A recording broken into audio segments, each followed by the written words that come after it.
Hi, guys. Welcome to my most favorite day of the week because I really do get to spend it with you. And there are a lot of things that are going on that we're going to be talking about because over the last 7 days, I know, well, many more than 3, but 3 economic stories that really caught my attention that I wanted to talk about today. Number 1 is the tariff wall that is being rebuilt. Of course it is. We talked about this.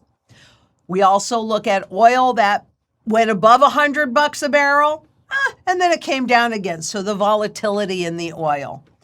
And we learned that one of the biggest hyperscalers, Alphabet, went cash flow negative for the very first time ever as the artificial intelligence boom is becoming increasingly dependent on debt.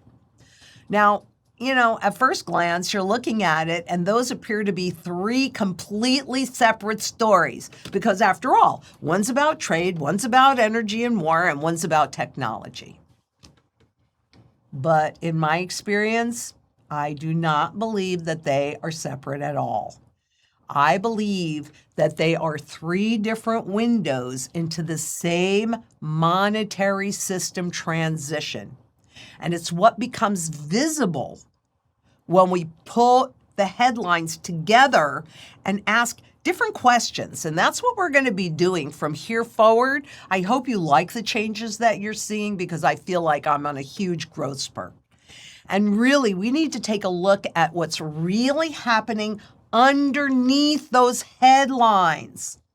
So let's just begin with the tariffs, because the administration has rebuilt the tariff wall, placing new levies on imports from roughly 60 different countries. You might remember that the previous tariff approach was challenged and struck down in court, but that didn't mean that the tariff policy disappeared. Instead, another legal pathway was used. We talked about this. And I also told you that when the first decision came down that the administration had other tariff tools available, well, now we are seeing those tools being used. But this is not about, really, it's not about the tariffs or whether you personally support or oppose them or any of that. This is really about a different conversation because the economic lesson is that when a government believes it needs a particular tool, it rarely gives up the objective simply because one pathway is closed. It just finds another pathway. It changes the legal structure, changes the language and the justifications, but their objective remains. So, okay, how did the tariffs affect you personally? Well, it's collected from the importers, but the cost doesn't necessarily stay with the importers. There's only so much they can absorb. So some companies may absorb part of it. Some, could reduce their profit margins. And others may switch suppliers, and others may attempt to manufacture more products domestically. And we're seeing some of that. But eventually, there's going to be a portion of those additional costs that have to be passed through to the consumer. So it could show up in many different places, and you might not even see it. Food, automobiles, computers, building materials, many different ways. Or any product that contains components that cross several borders. I know my daughter Megan and her husband, they have an auto body repair shop, and I've been hearing a lot of stories about that. But the hidden truth is actually much, much bigger than any particular individual price or product. Because remember, I was a new stockbroker in the 80s at the start of globalization and also gathering assets in-house to give the firms greater leverage. But that globalization was built around one central idea: find the lowest cost producer. Move that production wherever labor, materials, regulations, and taxes were cheapest. So that system, this is the piece you really need to understand.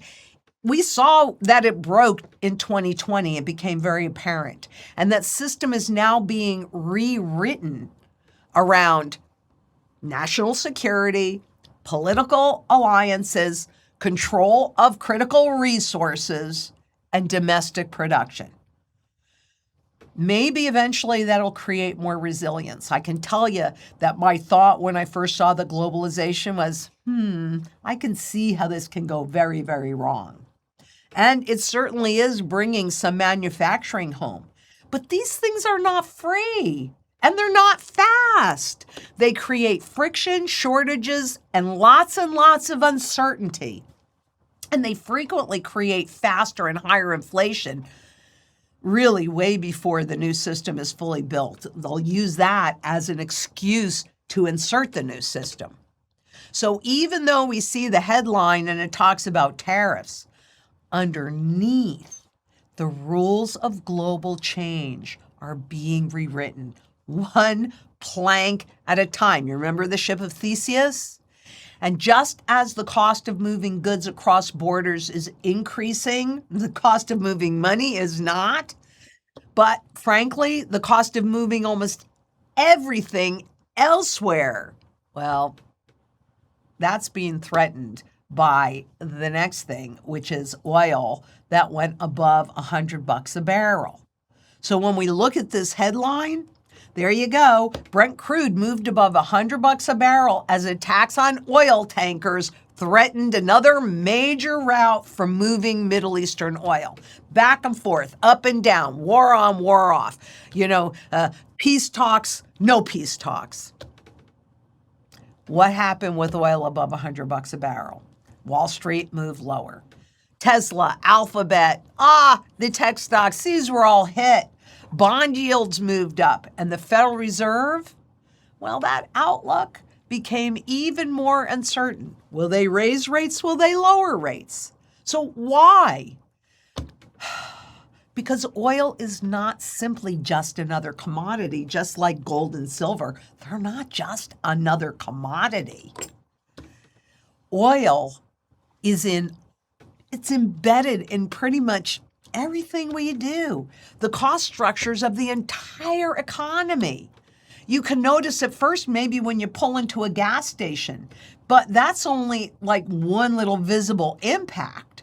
It moves through food, it moves through machinery, manufacturing, plastics, chemicals, packaging, construction, manufacturing, and thousands of products that we use every day. So when oil rises, the effect doesn't remain just inside the energy market.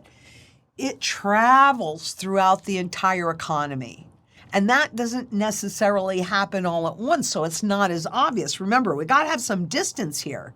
So when you see gas, still have a little lingering, but when you see the gas price rises and shipping costs and businesses begin paying more for transportation and packaging and supplies, well, eventually some of those costs are going to reach you through food, utilities, insurance, restaurant prices, and most importantly, everyday goods that you can't get around. So higher oil prices means higher inflation.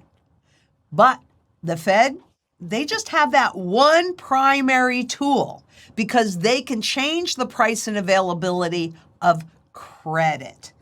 But think about what that does, not just to businesses that have this mountain of debt that they have to roll over, and the government that has this mountain of new debt that they have to issue. It also goes directly to the public. Because once you get hit with those higher energy prices, and again, through higher mortgage rates, credit card rates, loan rates, and business borrowing costs, well, the medicine, the interest rates that are used to fight that inflation, right? You raise interest rates up, that reduces, or in theory anyway, that reduces borrowing and spending to fight that inflation that they created simply by doing this kind of crap. So they're going to fight it, which is garbage. But that interest rate, well, it really can produce another form of pain. And that's the trap. If the Fed cuts those rates like the president wants or lowers them while inflation is still rising rapidly, well, it feeds that inflation and it happens even faster and more. If it keeps rates high or if it lowers them, again, that feeds the inflation. But and the debt levels are enormous. So these are some of the factors that have the bond market on edge, because I want to give you a little reminder lesson. Interest rates, market value of the bond. When interest rate goes up, the market value of all of that debt that's out there, the market value goes down. This debt doesn't disappear because they are changing policy. Conversely, when interest rates go up, the market value of the debt that's already out there goes down. So that means that if there's like a run on the banks are all insolvent because of all of that debt that they bought at zero interest rate policy when ZIRP was in play at somewhere near zero. They're a lot higher than that now. We haven't seen the end of that, I promise you. But really, the markets are trying to calculate which problem the Federal Reserve is going to prioritize. I don't know. Will it be inflation, so they'll keep the rates up or raise them even more? Will it be economic weakness, so they'll lower the rates to stimulate the economy? How about that government borrowing or that corporate borrowing, right? Do we lower the rates so that it's easier to borrow? Because it may not be able to address all of those issues at the same time. You can't raise and lower rates at the same time. So, a key hidden truth is that monetary policy cannot solve a physical supply problem. It can only change who has access to credit and how much that credit costs. But oil was not the only reason that we saw a change in the technology stocks and them being under so much pressure, because this is a debt issue. Investors were also beginning to look much more carefully at what's going on there with that artificial intelligence boom. Increasingly, that answer is absolutely debt. Because we need to look at what happened to Google. This is significant. We've talked about this before. I think this headline on Google is revealing something much, much bigger than whatever happens to a stock in a trading market in one day. For years, those hyperscalers, companies like Google, Microsoft, Amazon, Meta, they were able to fund new ventures from the enormous free cash flow generated by their existing businesses. You know, they could experiment, expand, and build the next generation of technology using money they had already earned. That was one of their greatest strengths and why they could justify these extraordinarily high multiples. But you need to understand that's changing because the AI build out, it's so large, so physical, and so expensive that even these powerful cash generating companies are increasingly turning to the debt markets. And why not? Well, there's reasons that are coming. Because AI requires physical, right? They want us to live in the digital world. But we still live in the physical world, and this AI build-out requires data centers, advanced chips, cooling systems, electricity, transmission lines, land, water, backup power, and all of that infrastructure.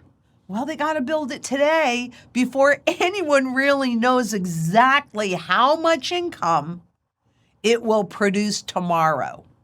And that is really the shift that I want you to see. And let us not forget all of these lobbying expenses. because we're moving from self-funded innovation to debt-funded infrastructure. And when a company, you need to understand this, when a company uses free cash flow, it's investing money that they've already earned. But when it borrows, it's making a promise against income that has not yet been earned. What's that going to be? And what's the money going to be? Who knows? And whether the expected profits arrive on time or not, guess what? As soon as you take on debt, those interest payments, they're still due.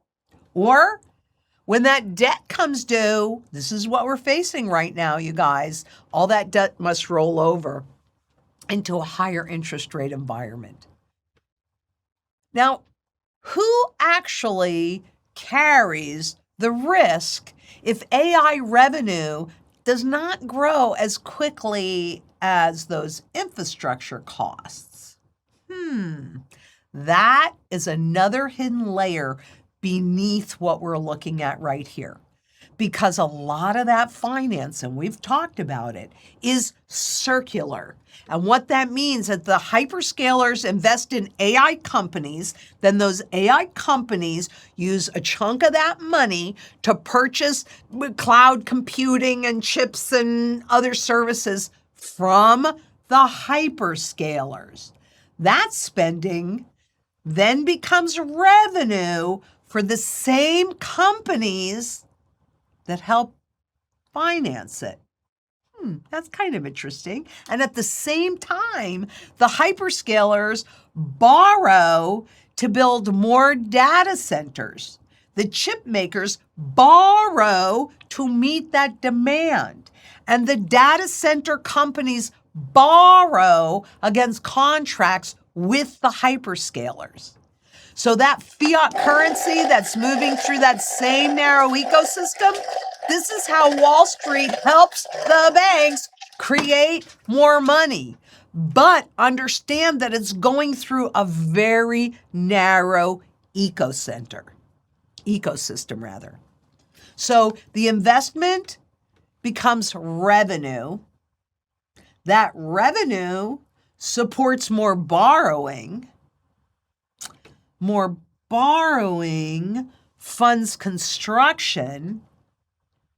And hey, that construction makes it look like there's even greater demand. Think about this. Debt, investment, and revenue, they're increasingly feeding one another.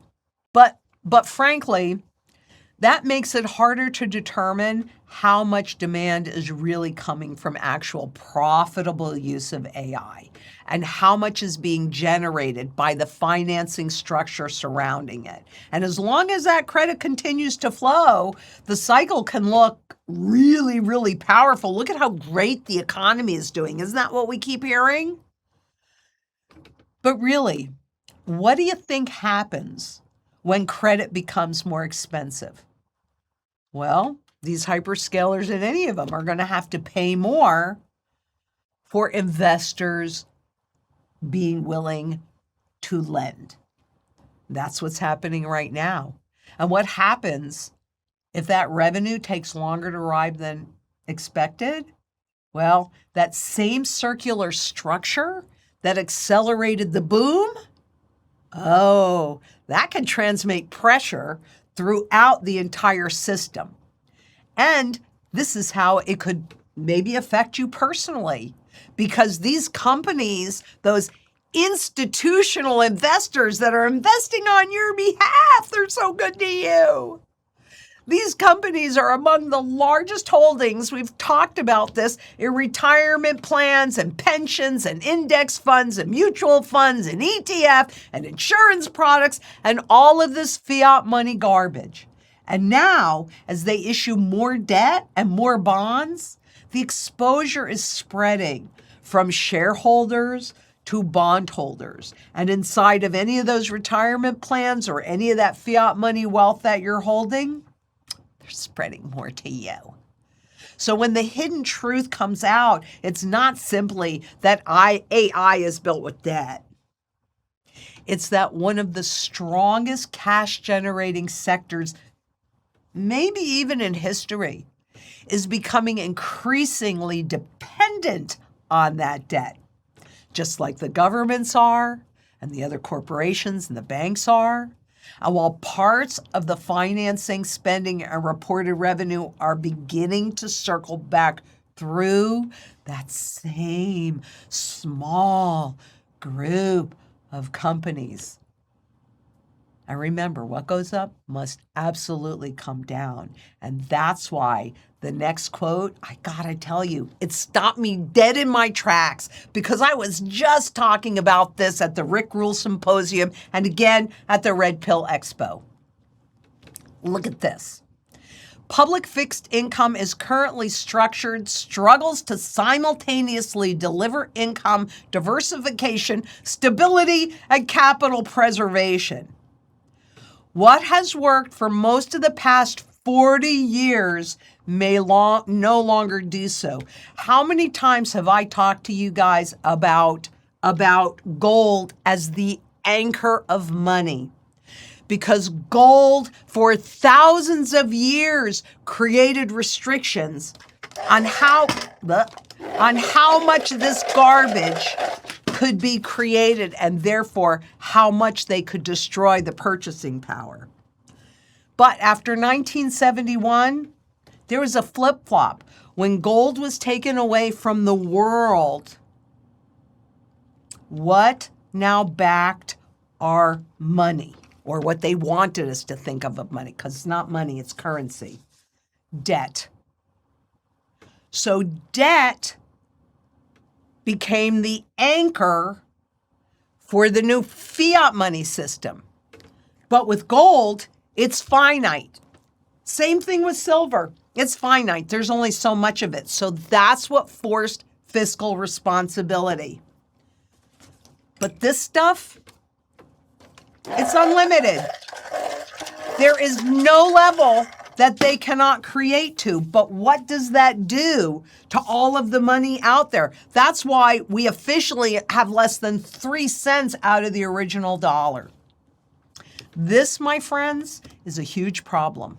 So now I will take, I know this went a little bit long, but these 3 headlines I just had to talk to you about, because it looks like it's all different, but it's not. What we're really looking at, and that's the way they do it. You know, you might find one headline. This is why I say it's hiding in plain sight.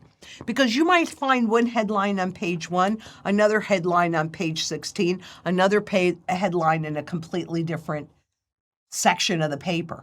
So you might think, oh, okay, that's one thing, this is one thing, that's another thing. But they're all moving us in the same direction. And those artificial intelligence companies, those hyperscalers, well, that's the new system. That whole piece is part of the new system that they want to put in place. The cryptocurrencies, I mean, tell me why they have to look like gold. Because they want you to think it's this. It's not this. Gold is the only gold that's out there. This is created by man. This is the only money that is not created by man other than silver. This is it. And thank you guys so much for being here today. I appreciate all of your input.